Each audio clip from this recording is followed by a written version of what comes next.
Alrighty, now let's have a look at the second section, a little bit shorter this one, and this is a clean solo, kind of a prelude to all the overdriven antics that are about to come up a little later. So to start off here, we're largely based around everyone's favourite blues box at the 12th fret.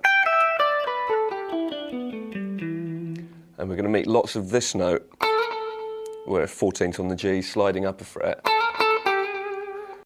That's about it really. Let's see what order Steve chooses to put these notes together. First bar would be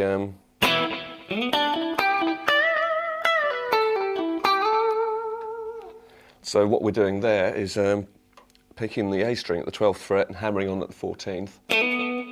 And now on the D string, 12 and 14, quickly visit the G string at the 12th fret and back to the D at the 14th. So 3, 4.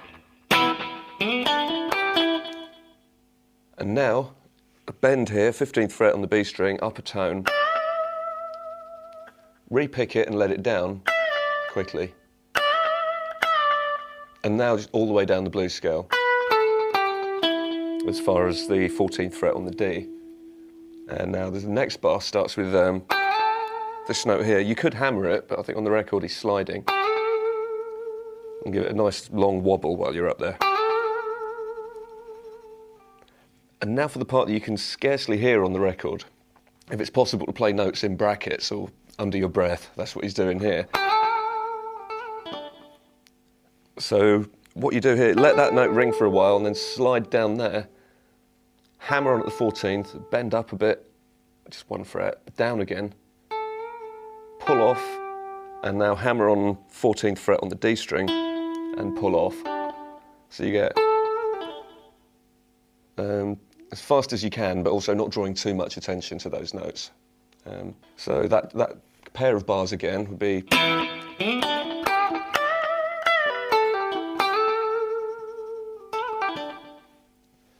All right, next bar.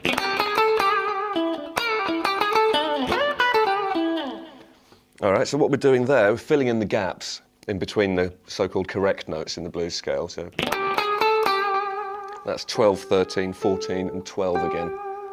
Note that for the first note here, there's a little rake going on, so you just drag the pick across the lower strings, muting, possibly with your picking hand, possibly with that in conjunction with some fingers on your fretting hand. So if you slow that right down, you only actually hear this as a proper note. All right, so after that section there, it's a 14 and 12 on the D string. And now this little unit here, you pre-bend from the 14th fret on the G string. You pre-bend up a semitone, pick it, let it down, and pull off to the 12. So now there's a 14th fret on the D string, and back to that 12, 13, 14 combo on the G string.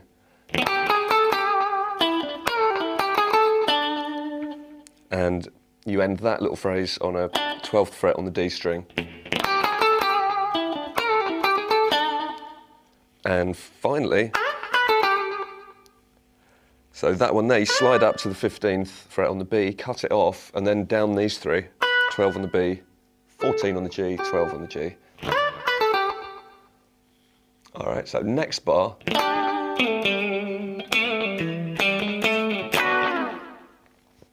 So for that, it's a first finger bar across the D, G and B strings. Trying to get something of a rake effect there, dragging the pick across the strings. And now you pick the 14th on the A, slide down a whole tone, and then pick the 10th fret on the A string. Okay, to round this bar off, you then go back to the 12th fret on the A string, but this time it's your third finger. Give it a nice convincing wobble. It's quite a wide vibrato here on the record. And then 10th on the A, 12 on the low E, and then 10, 11, 12 on the A again. Ending with another chordal stab, this time that's barring here at the 7th fret on the 3 high strings, and using your third finger to fret the 9th fret on the D string. So that pair of bars again, 3 and 4 and...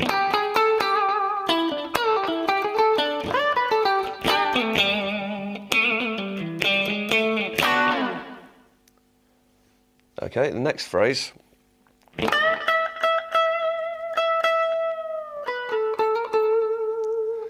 So what we're doing here on beat 2 is bending this up, 15th fret on the B string, bend up a tone and then hold it there. Pick it 3 times, cutting it off. And the key there is to bring your pick back onto the string before you need to pick the next note.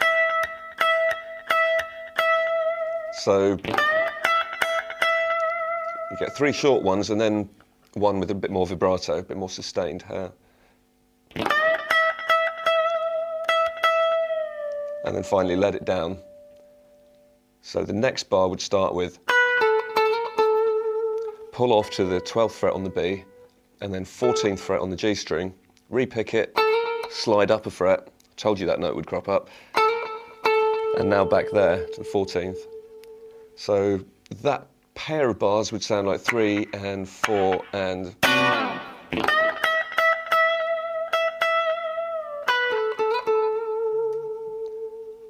And now for a quirky little fill. I think your best bet here is to hold down this chord shape. So you're barring the middle two strings with your index finger and the top 2 strings with your little finger, giving you that. And now what you do is pick the top E, the G, and then the B. And at this point, your 3rd finger creeps in, manages to get to the 14th fret and pre-bend it up a tone before you get to pick it. So that whole unit would sound like...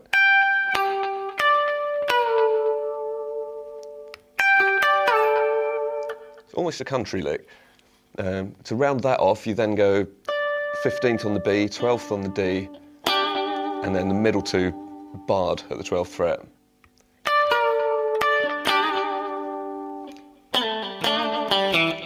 And to round it off, this slide, technically from the 9th fret, but I don't think it matters too much so long as you land on the 7th fret.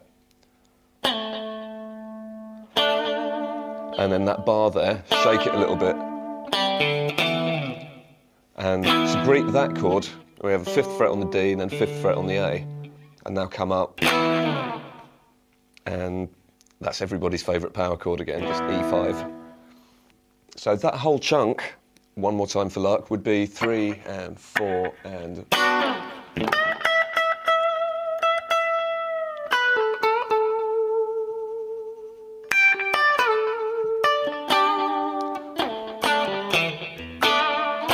And now we have almost a riff, which cycles around a few times just before the distorted solo comes in. General idea is a...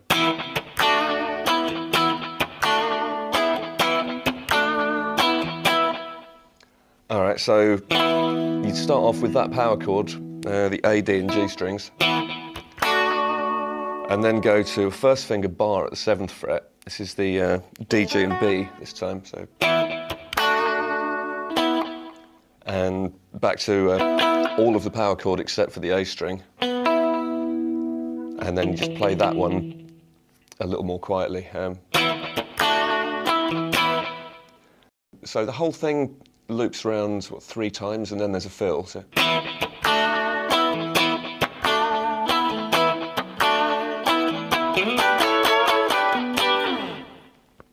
Alright, suppose we should deal with that fill. Sliding back up here, this should feel like familiar territory. It's the 12th fret blues box again. So you slide up to the 14th fret on the A string, and then you basically playing a 12th fret on the D, 14th fret on the D, but you kind of smudge your fingertips down so that you're catching the G string as well. And then re-pick the 14th fret, bend up, pick it again, not bent, down to the 12th fret, and then end on the A and D strings. So, and the last note, 1st finger again, middle 2 strings. Slide off. So with a little bit of the bar leading up to that, you'd you'd have this. And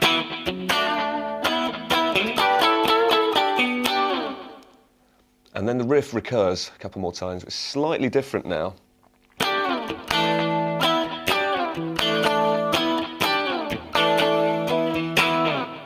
So the main difference there is instead of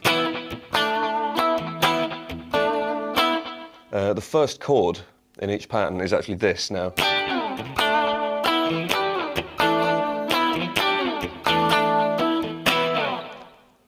And that's the last we'll be hearing from the clean guitar for a while. So for the next section, fire up your nastiest overdrive.